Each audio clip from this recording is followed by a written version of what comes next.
Hey friends, it's Karynjean. Welcome to the studio. Real quick video. It is the Tuesday after Mother's Day. I'm not quite sure what the date is. I had a lovely weekend. Thank you. My back is really killing me. I need to go lay down again. I think it might be a while before I can actually sit down and do an actual video for you guys. But in the meanwhile, I hope you like these little pearls. This is duct tape. And this is my ephemera holder. And I wasn't recording, but I'll tell you what I did.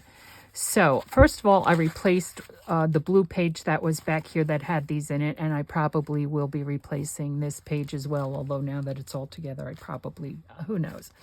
But what I did was, and as you can see here, it still has the bubble wrap on it, right? So these were all sewn in with the bubble wrap. And then I glued it down, the bubble wrap down to a 2-inch wide piece of chipboard, right? My chipboard. I don't remember how thick it is. Sorry. I added some more pages. I glued it down to a 2-inch wide piece of chipboard. And I still thought it was not secure enough. So then I got one of my, and I actually covered it. It's a Lucky Charms box. And I was kind of liking the Lucky Charms box. Must have been years old from when my grandson and daughter were here. So then I put it in a Lucky Charms box, right?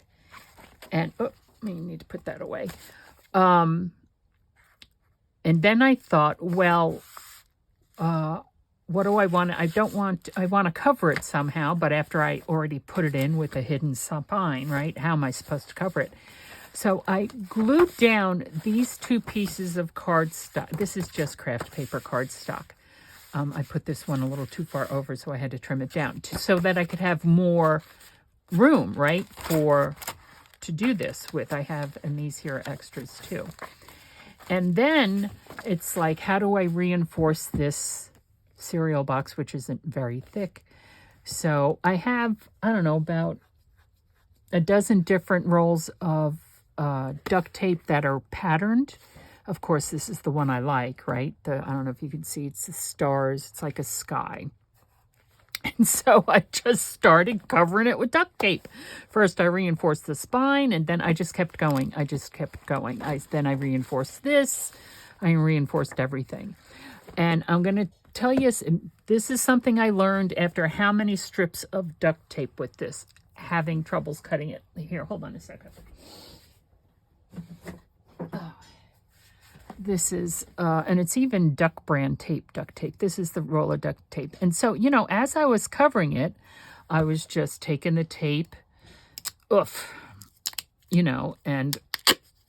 doing the thing. And then I would be trying to cut it like this. And the one thing I learned is when you cut duct tape, it's easier to cut it with the sticky side up. Let me get my scissors out. Although it's not all that easy to cut, depending upon your scissors. As we know, my scissors are not all that great. So this is what I was trying to do, and watch it cut now. Not see how it's not, and I'm having trouble, and I'm going, and I'm worried about cutting my fingers and all that. But a couple of times near the end, I had to cut it. Let's do it this way.